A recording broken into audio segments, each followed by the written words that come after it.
When you're ready to begin to find your own drum, there are a few things that you probably need to pay a little bit of attention to, especially if you're new to drums and other percussive instruments.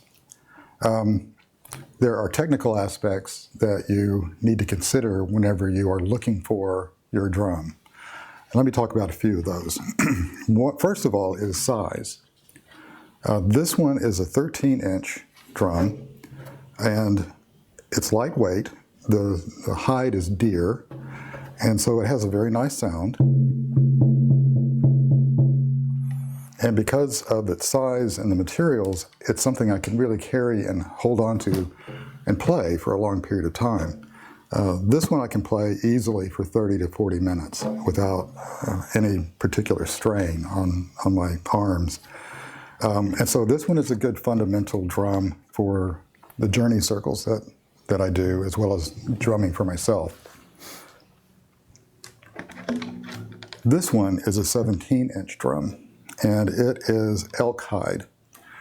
Now, it's a larger drum, obviously, and it's also a thicker hide, and the hoop is also more substantial. And I love the sound of this particular drum because it has a nice deep resonance with the rhythm and the beat, okay? The downside of a drum like this is that it's relatively heavy. And so if you're going to play for an extended period of time, then you may need to adjust how you're sitting and perhaps rest your arm on your knee as you're playing, so you get a lot more support for a longer time. This is a great drum for larger circles and has a really nice sound to boot. Now, another one that I have is this one here. This is a 32-inch drum, and it is goat skin. It also is remarkably light, and it has a real nice sound. Okay. However, because of its size and because of the materials, it also creates the drone that's in between the beats. So what you hear mostly is that sound of the drum, but not so much the rhythm. So it is a really good drum for some ceremonial kinds of work whenever you're not needing the rhythm to do any journey work. So size is important, and the consideration of the hide is also very important. This little 13-inch drum is, as I said, deer, and it has a nice sound to it. However, don't be fooled by its size, because this drum, whenever it's higher humidity, becomes much deeper. In fact, if it's high humidity, it will go dead. And so whenever you hit it, it won't make much sound at all. So drums are susceptible to temperature and to humidity. Now, this drum over here, though it has a nice rich sound and it's larger, whenever it gets dry, when the humidity is really low, the sound can get very tinny, so that it doesn't work very well in times of low humidity. So the leather itself will react to temperature and humidity, the atmosphere and the environment. There is a type of drum, though, that is made out of mylar, and mylar is not a natural material. However, it is not susceptible to changes in temperature and humidity. It's pretty consistent from time to time and place to place. So I have a mylar drum that I use when I'm traveling, for example, and so it adjusts well to the location, and also it travels well in airplanes. So those are two things to consider: the size and the materials, and the weight of it is also important. So as you are looking for your drum, take all of that into consideration, along with some other aspects that have more to do with your relationship with the drum than it does to the technical aspects.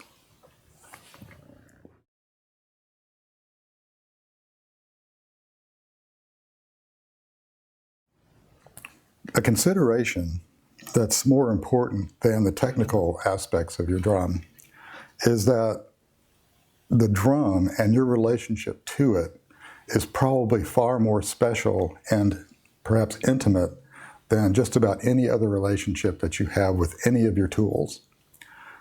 The drum is a core companion for you in your shamanic practice. And you will find that over time, your relationship with your drum will grow. It will deepen in very many different ways. Now, we talk a lot in shamanic practice about the notion that everything is alive.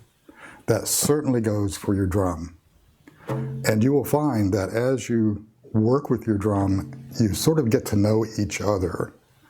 And there are times whenever you may even want to journey into your drum or have a communication with your drum in the journey or just in drumming. And for that reason, finding your drum is much more like a quest than it is a shopping spree. I remember the first drum that I ever bought. I searched for it for a little more than a year, possibly as long as 2 years. And I knew that I wanted to have a drum that felt right, that whenever I held it, it felt like we belonged to each other. And in that case, since I didn't actually know then how to build a drum, I had to sort of search for it. And it was a quest. I ran into a number of drums that just didn't feel right. They were pretty and they had different designs on them, but they didn't feel like a drum that I could relate to. The one that I did find, I found in a small shop in downtown San Marcos.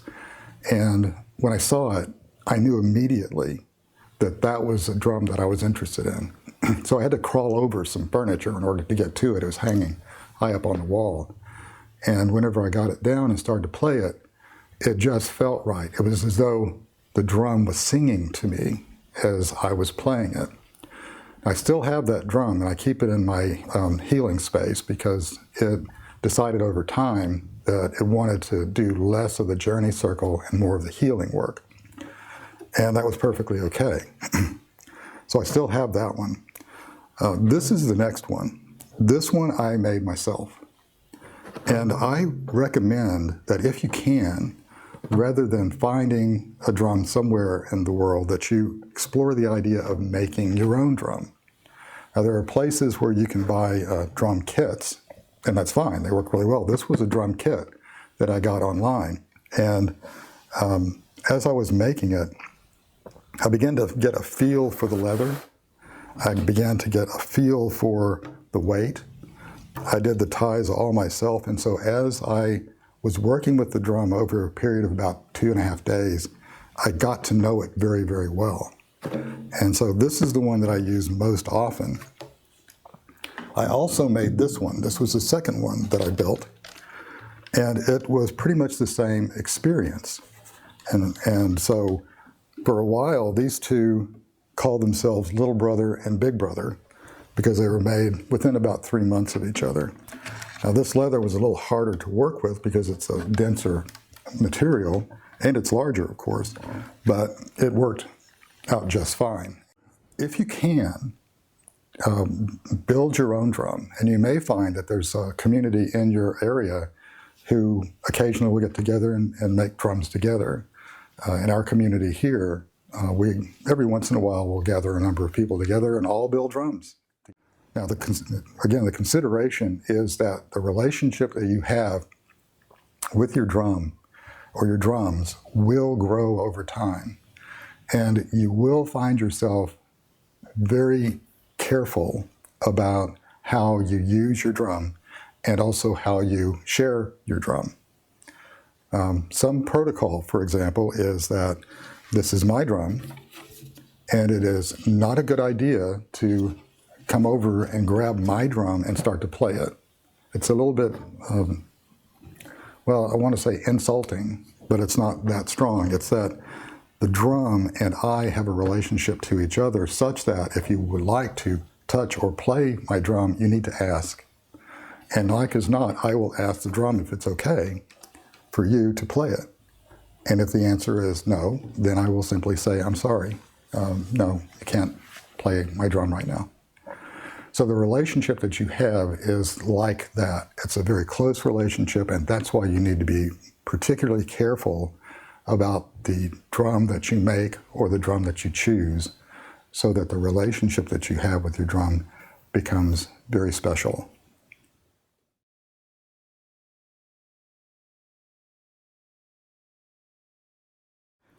Once you have your drum, whether you've purchased it or if you built it yourself, the next step is also very important. The first journey that you do with your drum is a very special journey, and part of it is awakening your drum. It is also about honoring the beings that provided the materials for your drum. So the very first journey that you do with your drum is a ritual.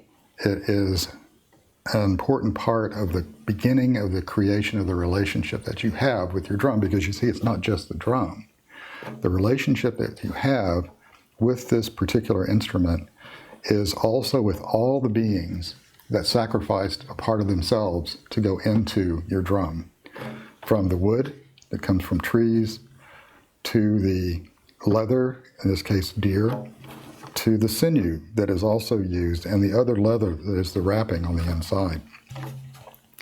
So your very first journey is a very special journey in which you may travel to or journey to the beings and thank them for what they have provided for you.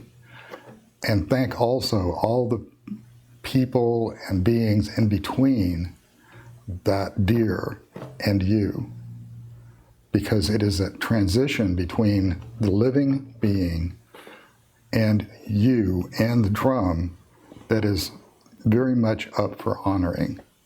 So when you do create or purchase your own drum, any drum, you always want to make the very first journey with that drum the special journey of gratitude and honoring.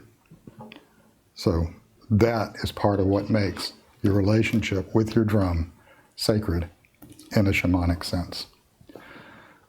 So that is finding a drum. We will see you soon.